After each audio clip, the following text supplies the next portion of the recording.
I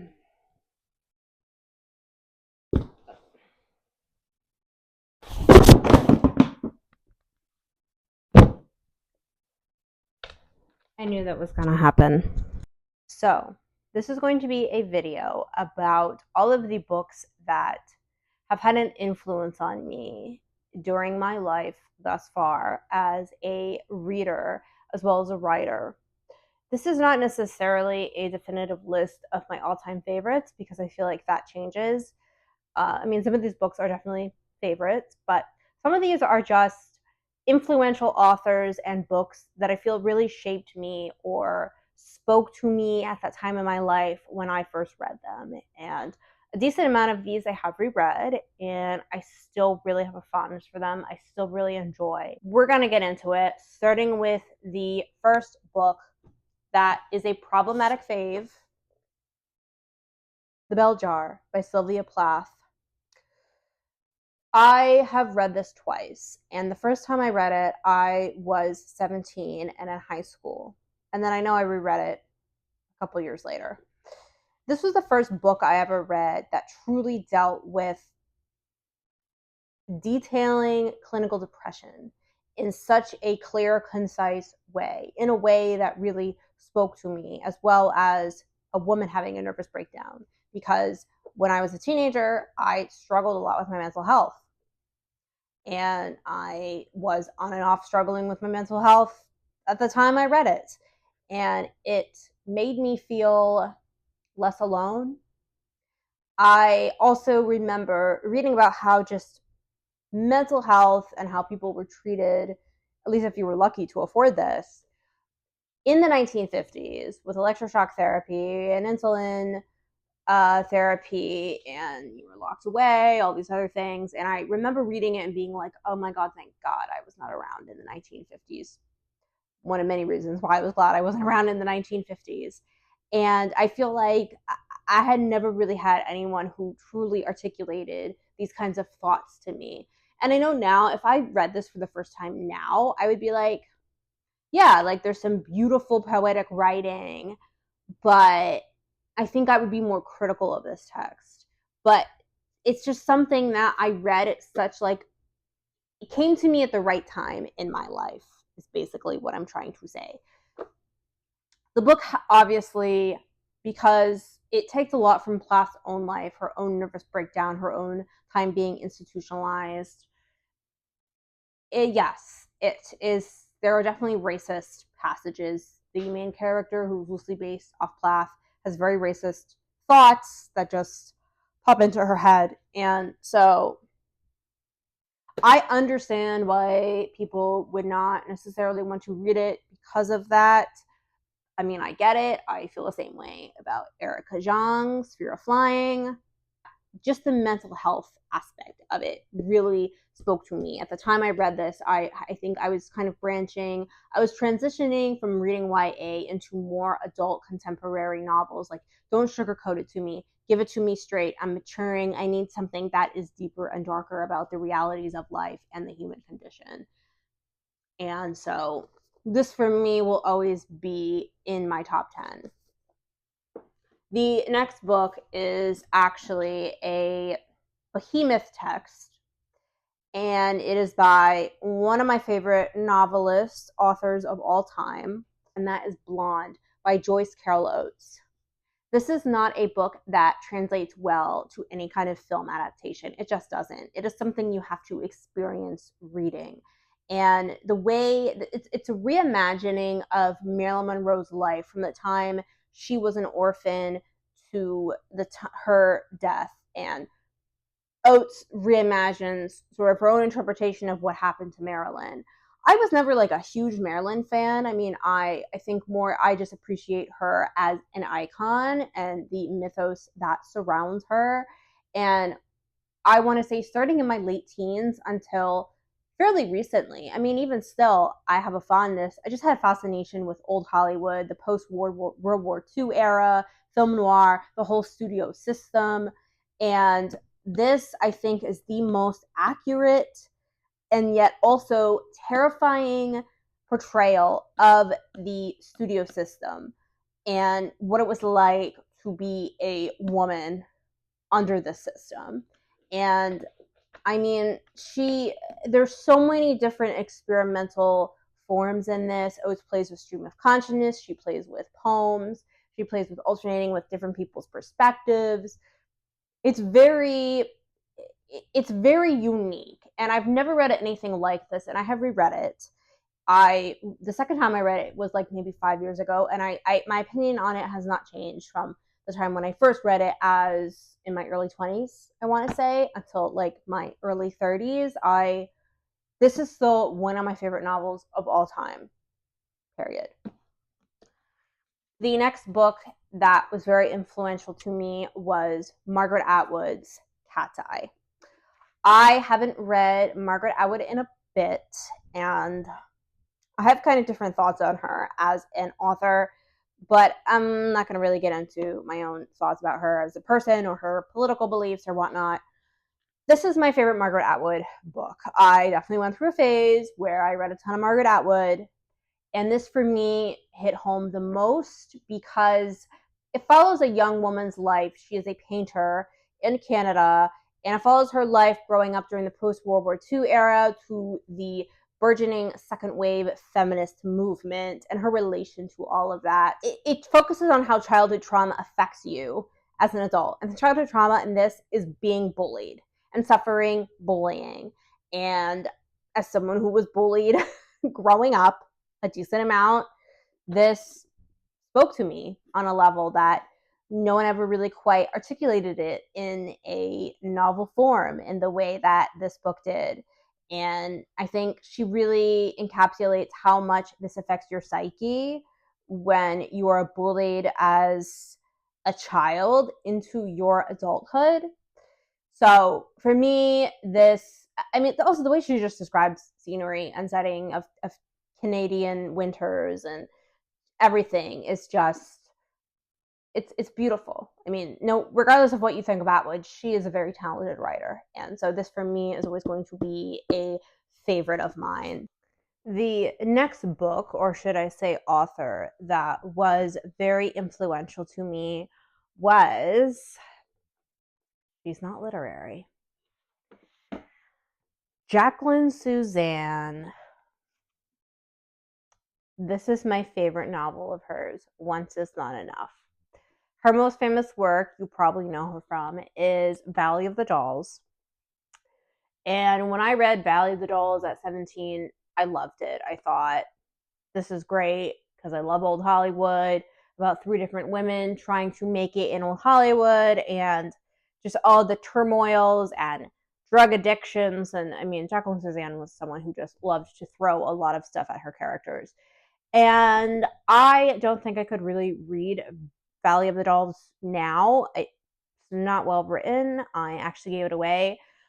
But I went on a spree when I was a teenager and asked my mom to get me all of the Jacqueline Susann novels she had ever published. And so I have read her like ghost written, sort of like half finished manuscript, Shadow of the Dolls, to like her locked away, really terrible sci-fi novel, Yargo. And I don't know, I went on like a Jacqueline Susann obsession. Again, I think it was like this bridge from YA into literary fiction, and I was kind of on this, like, she was sort of this bridge in between.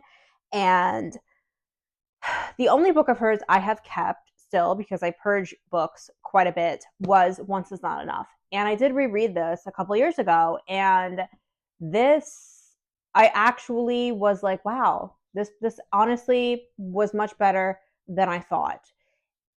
There were so many things in this that I did not get when I read it as a 17-year-old versus when I reread this as a 33-year-old. The way she wrote about romantic relationships between men and women, I don't really know if any other writer comes close to it. She was so ahead of her time in so many ways. And just the way she articulated this sort of conundrum of like an exciting, lusty, unhealthy relationship versus like the stability of monogamy and someone who is healthy, and sort of like these different choices we all have to make. I don't know. She was ahead of her time in so many ways. There's just so many things that she wrote about. I was like, oh, I didn't get it when I was a 17-year-old because I never had a relationship before. And then rereading as a 33-year-old, I was like, oh, wow, this hits different. And so, I mean, the book is like, there's a lot going on in here. There's a lot of melodramatic stuff. Like I said, she really puts her characters through the ringer. But I cannot deny that she was a huge influence on me. And I still actually really enjoy Once Is Not Enough, which is a great title, by the way. The next book, I feel like I'm really getting into some raunchy material, is another problematic fave, Nabokov. Lolita, of course, this is so stereotypical of me to put this, right? I read this when I was a teenager as well, and I think that I went on a kick of reading a decent amount of Nabokov books, even though, to be honest, his writing is very dense. It's very intellectual. He uses a lot of big vocabulary that I know just went over my head. And so this was the first novel of his I ever read. And then I recently reread this as recent as last summer, and I expected to hate it. The full extent now of grooming that I understand, and childhood sexual assault and kidnapping, all that. And I'm gonna hate this. And I did not, because Nabokov didn't, it's not pornographic. It's not explicit. He covers everything up in this very flowery way. And I don't sympathize at all with Humbert Humbert. But you read this book and he is such an unlikable character because he is a pedophile. But yet, the way it is written is so beautiful, so lyrical, and you are fine inhabiting this world with Humbert Humbert. And I think that takes a certain kind of talented skill as a writer to do that. I need to go back and reread some of my Nabokov novels because I think I would be able to appreciate them more now. But I cannot deny that Nabokov was very influential in my reading. And he also had this very dark, wry tone that I find only Eastern European writers tend to have. The next book I read in my early 20s, someone I was dating actually at the time got me into this author, Mary Gaitskill's Bad Behavior. Gaitskill, another author I was obsessed with, and only recently have I reread at least one of her works and read one of her more recent outputs. She was really good about writing about, again, like these complex female protagonists in seemingly mundane situations, and yet there was so much going on underneath the surface. I mean, Secretary is the short story in this collection, and people think of the movie about with Maggie Gyllenhaal and James Spader, like Lolita, wildly interpreted wrong.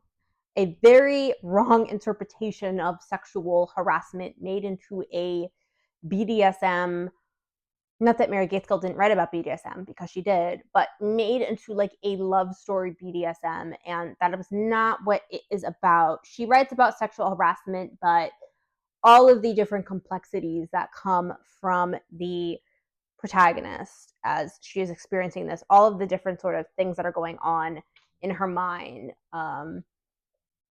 as this is happening when she works in a law office. Mary Gaitskill wrote about just like artistic beatniks and sad girls before a lot of other people today did. And I don't know, I just feel like millennial writing just doesn't really hit in a way that Gaitskill does it. Otessa Moshfegh could never. I'm sorry. So yeah, hugely influential to me as a reader and a writer. I will be doing another problematic fave author, Philip Roth, Indignation. This was the first Philip Roth novel I had ever read, and I have read it twice. It's very short. It has a little bit of a tinge of dark academia about a young man in the 1950s who goes to college, and he is indignant about not going to chapel. And so his indignation has greater consequences for his life. Um, this, I love the writing. It, like I said, this dark academic vibe, this portrait of 1950s America and the conformity. And you will see, I have read like 8 Philip Roth novels, and so much of them take from his own life growing up as a young man in 1950s Newark, New Jersey, in the Jewish American community. And but to me, this is my favorite of his. A lot of the stuff written about him was that he was a misogynist, and I didn't get it. I was like, oh, I thought the female character in this was like really well developed. She was definitely not at all like your typical 1950s girl. She had not conformed to the typical sexual mores of that time, the typical code, whatever. And I was like, I don't know. I wasn't bothered by the way he wrote the woman in this novel, and I didn't get it. And I read several more of his works, and I still was like, I don't know. And then I read Poet with Complaint, and I was like, oh, okay, I get it. I just had to be like beaten over the head with it. So I know now that for me, his works are just kind of hit or miss, and there's some stuff that is definitely not for me. But I cannot deny, misogynistic, crotchety old man aside, that he was a good writer. And there is just something, there's just something in this novel that, to me, captures like this self-righteousness of early youth and like self-conviction of like this idea, like this idealism, I think, that you have. And also this like weird romanticization and being steadfast in your ideals that I think we do tend to lose as we mature. Another great writer, despite how I have mixed feelings about some of his other work, but this is my favorite piece of his my favorite novel of Roth's. The next book that I read in my 20s, my mid 20s, was The Love Affairs of Nathaniel P. by Adele Waldman. I have reread this recently, as recently I think as last year or the year before, and I still love this. This is a really good contemporary snapshot of modern dating and the nice guy, and is making fun of the idea of the nice guy and this sort of like progressive pat themselves on the back male feminists that still have a lot of misogynistic ways, and these ways turn up in their romantic relationships with women. Again, Nate, the main character in this, is totally unlikable, but I feel like I have dated or liked guys who had this aspect. I mean, it is just a brilliant, subtle satire of the New York 2010s hipster era.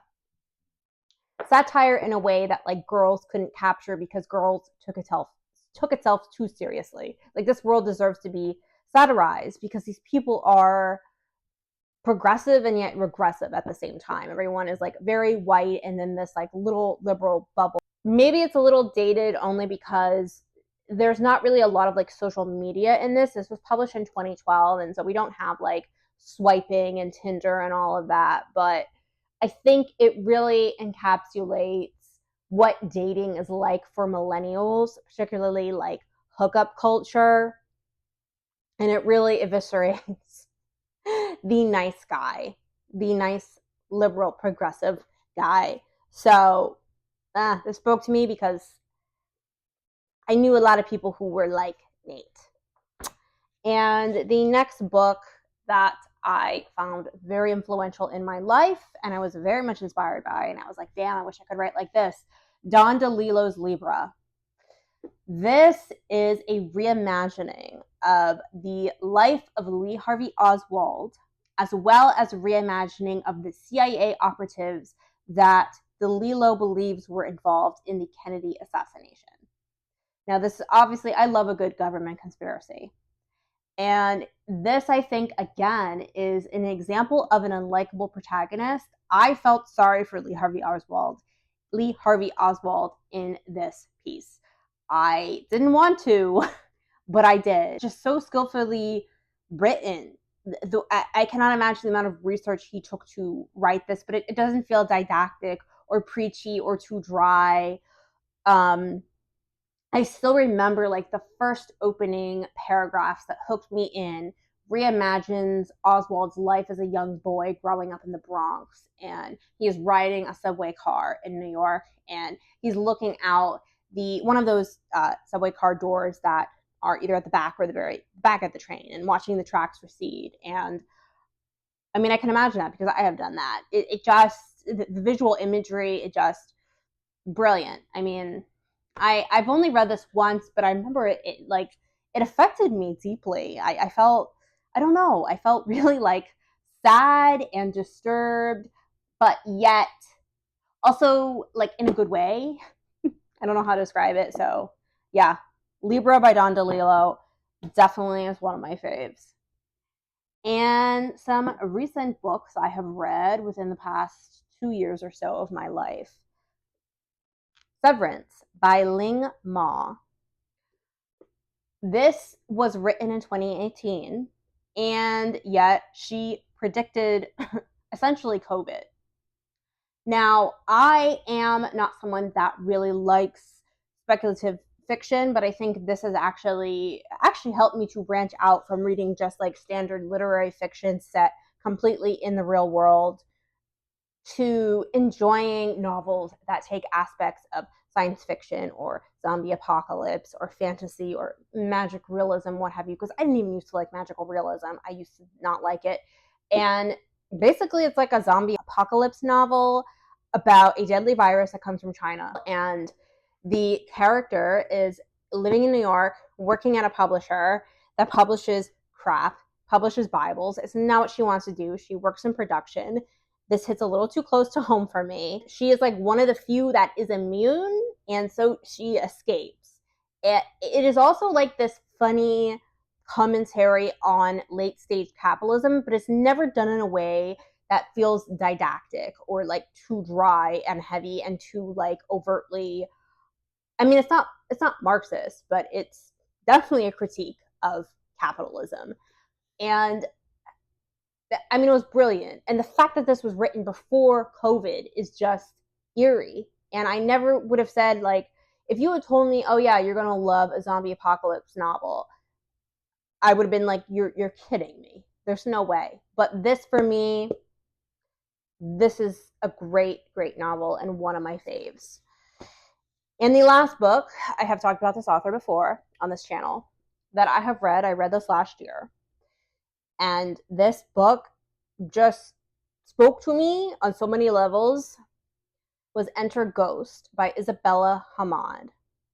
This is the story of a Palestinian British woman, British Palestinian, who comes back to the Palestinian territories. She is divorced. She is an actor, theater actor, and she meets up with her sister, stays with her sister. Her sister has Israeli citizenship and actually teaches at a university in Israel. The protagonist kind of like flashbacks to growing up, visiting Palestine and life under the occupation.